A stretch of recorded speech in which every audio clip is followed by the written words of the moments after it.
Hello, it's your boy Main Event Primetime TV here, and let's talk about Jalen Hurts. So, the media has been attacking Hurts. They had a hit piece on Hurts saying that, saying that he's not a leader of a quarterback or whatever they said.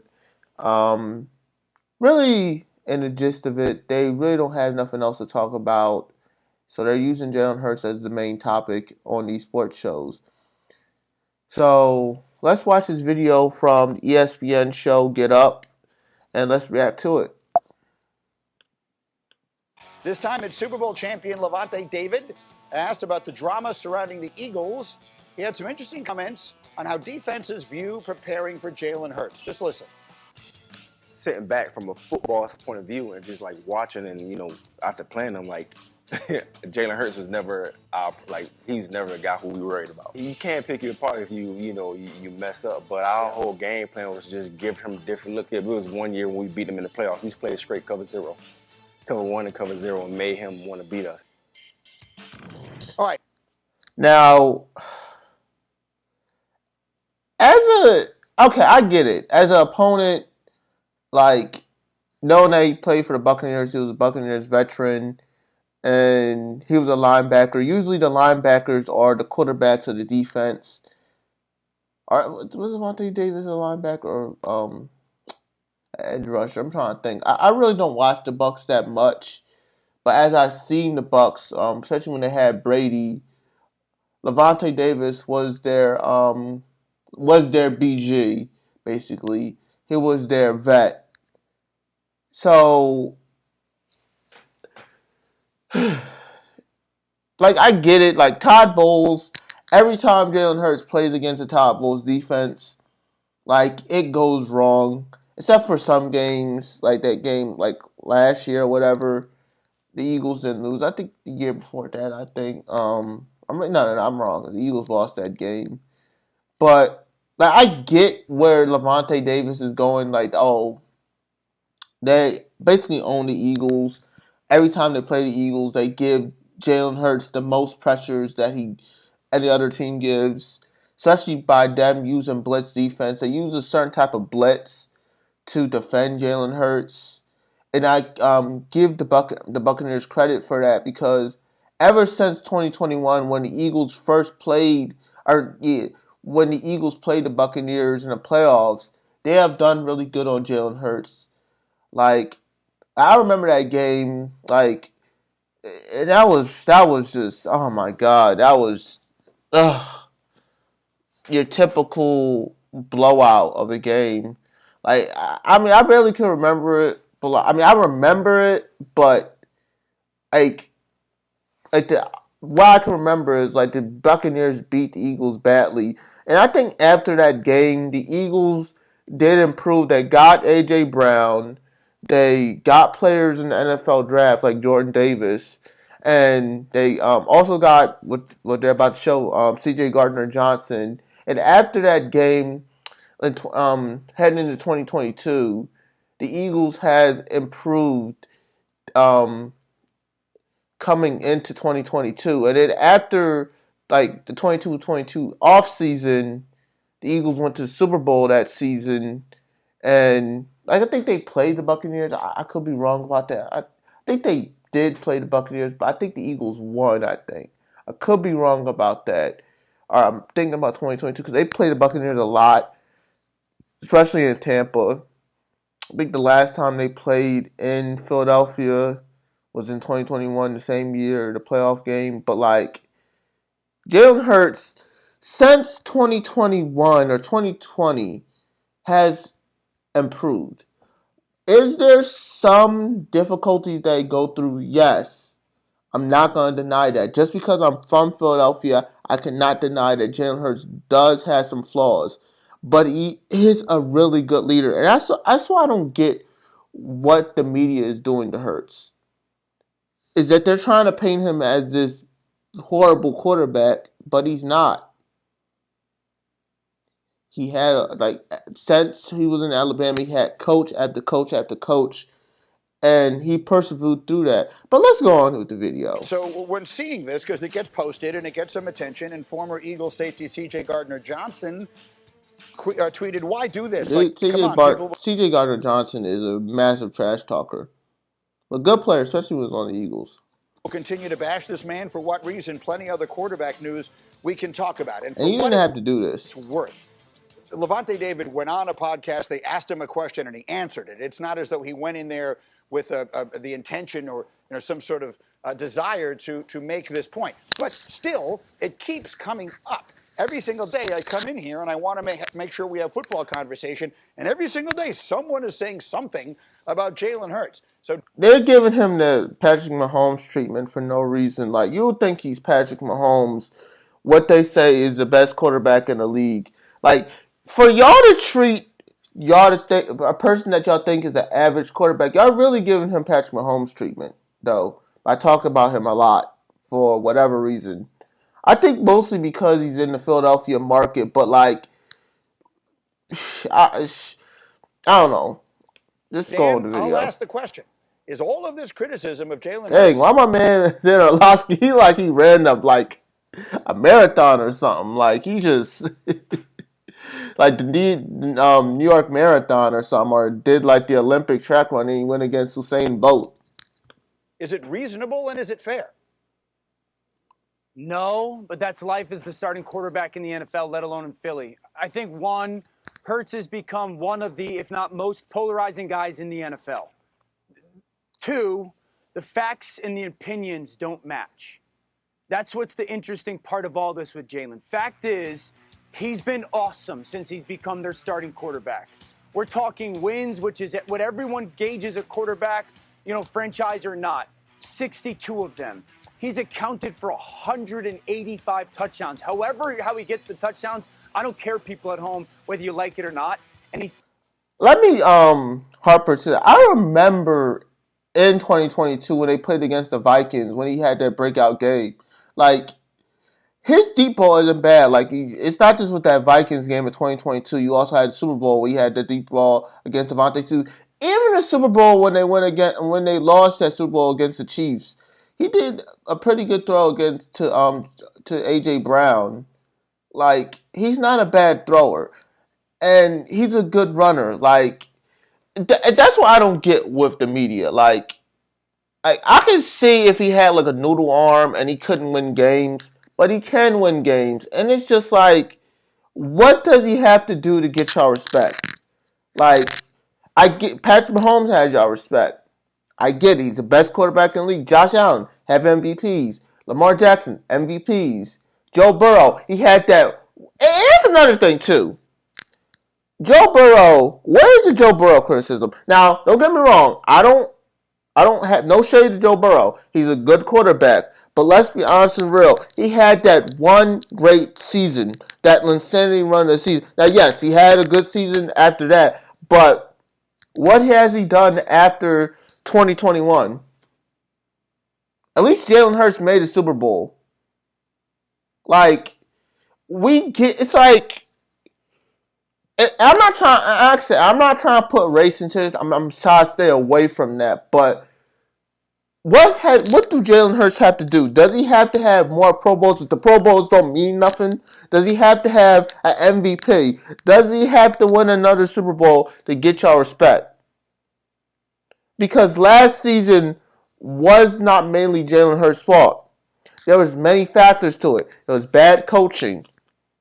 There were some injuries, especially in the offensive line, which I will get to. The offensive line had a lot of injuries, and they were off last season. And after this past season, Jeff Stoutland had retired. So let's see how the Eagles will do with this new offensive line coach. I forgot his name. I'm sorry. But let's see what the Eagles will do. But let's go on with the video. Top 10 in passing yards. On top of that, he's gone to the Super Bowl twice, won MVP of the Super Bowl once, and likely would have if they won the other one, okay? So those are facts. That's also being said at the same time of opinion. If you took every starting quarterback in the NFL and we just took them out on the field and we said, we're in shorts, just throw, you're not going to take Jalen in your top 15 because that's not his style and or strength. And I think that's where the rubber meets the road. He's a winner. He does not have to be a top 15 quarterback. Like he does. Well, he is a top 15 quarterback in the NFL, but he's a winner. Like he's not that type of guy you would think that will be like a Patrick Mahomes and change the game. Now I'm not saying Jalen Hurts is a game manager too, but he's a proven winner. He's a proven winner. I would rather have a proven winner like Jalen Hurts than a guy who just wins all MVPs and does nothing in the playoffs. There's guys like that in sports where, like I said, I'm not trying to throw shade at people. You have James Harden, you have Lamar Jackson, Josh Allen. You have all these people. Russell Westbrook in his prime. Now I'm not trying to put no hate to these people. You got even back in the day, you had Charles Barkley, all them cats. I'm trying to think in the NFL, like a guy who won a bunch of MVPs, won a bunch of off-season awards. Trying to think. Like you had Dan Marino. Like he never won the Super Bowl, but he is the greatest quarterback. Which let's be honest, real. He was a beast in his heyday. Don't get me wrong, but like I said, you do not have to be an MVP player. What you need to do is a proven winner, and that's what I want in a quarterback. And I think Cam Newton said the reverse of what I just said. He would rather want his MVP than to win a game. I don't want a quarterback that's like that. That is athletic narcissism.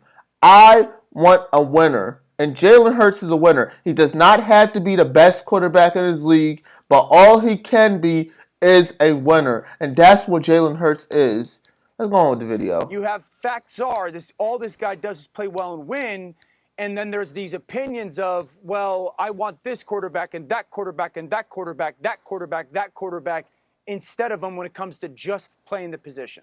And a quarterback I definitely don't want is Dak Prescott. He is not a winner. He's a great regular season quarterback, but he is a crappy playoff quarterback. And you seen that in 2021, the same year the Eagles lost in that 49ers game. That was weird the way it ended. In the past couple of years, before and after, with Dak Prescott. Even when they had Romo too, the Cowboys were known chokers. Is it everything he said made sense, and I agree with, and it's a perfect example of how in the world in which we live today. The best time they had a shot is in 2014 when they got screwed over in that Packers game. That's the only time I feel bad for the Cowboys, when they got screwed over. No team should be screwed over like that. You can take facts and you can use them to make any point you choose to make if you want to. And so many people have this desire to make negative points about Jalen Hurts. I'm not exactly sure I understand where it comes from. Do you think it's reasonable? Listen, that's just the world we live in. But I think we live in a negative society. We know that. You even see that in sports too. The negative society is festering in sports. Especially see that in the NBA, especially with the whole we done with the 90s culture and like a lot of toxicity between like the younger NBA fans and the older NBA fans. Well, I will make a video on that, especially as a young person, where you see a lot of like just discourse between the younger fans and the older fans. But let's go on. That's not the topic of this video. Perspective. I remember, a couple of years ago when Kellen Moore was offensive coordinator in the Philadelphia Eagles, we're in the Super Bowl. Everyone's talking about they love the fact that his stoic, demeanor. Right. How he's never too high, he never gets too high, never gets too low, right. All those type of things. Now this past year when things weren't going well, he's a guy that, alienates himself from his teammates. He's not the best guy to get along with. And so I think that just comes with playing the position, that you're going to get these type of arrows, thrown at you. But here's what I'll say at the end of the day. I saw a guy in Jalen Hurts who went head-to-head with Patrick Mahomes and was better than him both times in the Super Bowl. It's true. Like, that is the fact. So regardless of how it looks, I know at the end of the day what this guy has done, what his resume looks like, and he's going to be judged on that. And let's be honest and real. Jalen Hurts' record, now I don't know what that record is calling off the top of my head, but he's really done good against not just Mahomes, but also Josh Allen, Lamar Jackson, Who else? Joe Burrow. He won a game against Joe Burrow. I think he won a couple games against Matthew Stafford. All the quarterbacks that we call great, he has a good record against them. Keep that in mind. When it's all said and done. Go ahead, Dan. But it's not all make-believe from the exterior noise. I mean, the Eagles hired an offensive coordinator, Sean Mannion, who, at the starting point, the foundation of the offense, the three things that are the backbone of it are the three things that Hurts doesn't do a lot and or well. Play from underneath the center in the play-action pass game and throw the ball in the middle of the field.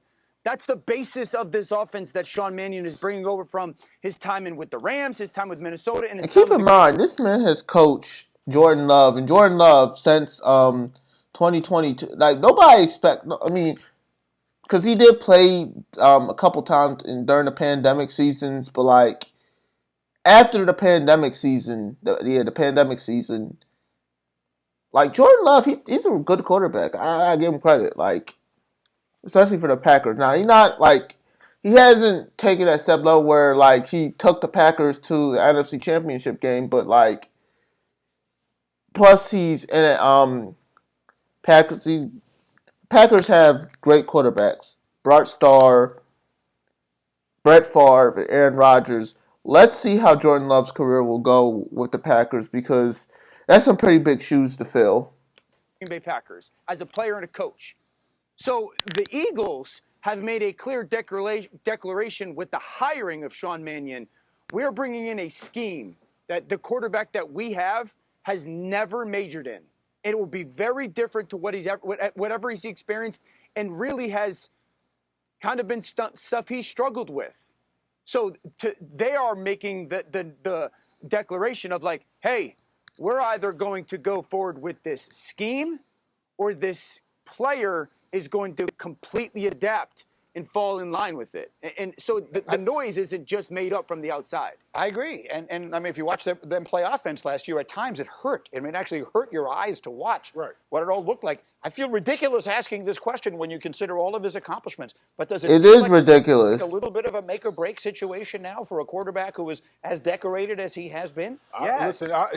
I think between either him or Nick Sirianni, like it's going to be, if this thing doesn't work this year, there's going to be major change in Philadelphia. I will say that.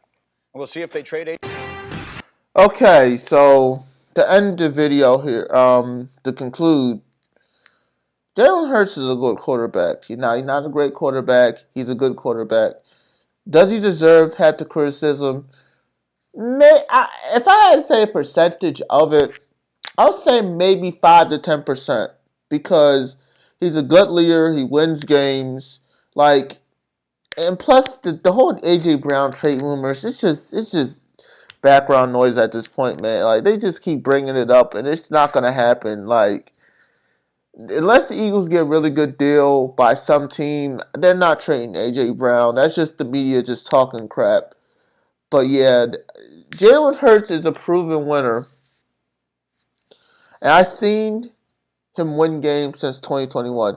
Let me break it down. 2021, it was a rebuilding year. They made the playoffs. 2022, they made the Super Bowl. 2023, the collapse year. 2024, they made the Super Bowl with Saquon Barkley. And then 2025, another collapse year. And let's go back to 2024. And people contribute that Super Bowl win to Saquon Barkley in his great season. But we also got to keep in mind, too, that Jalen Hurts had a good Super Bowl game, too. And he had a pretty good playoffs, too. Like, if that's what people's forgetting. Jalen Hurts does not have to be a great quarterback. He does not have to carry games like certain other quarterbacks, but he can win them. And if you ask me if I want a winner, I would rather want Jalen Hurts him being a winner than Josh Allen and him just putting up big numbers. Or not just Josh Allen, Lamar Jackson. Those quarterbacks are good, don't get me wrong. But I want a winner, and Jalen Hurts is a winner. But yeah, this your boy, Main Event Primetime TV. I'm out. Peace.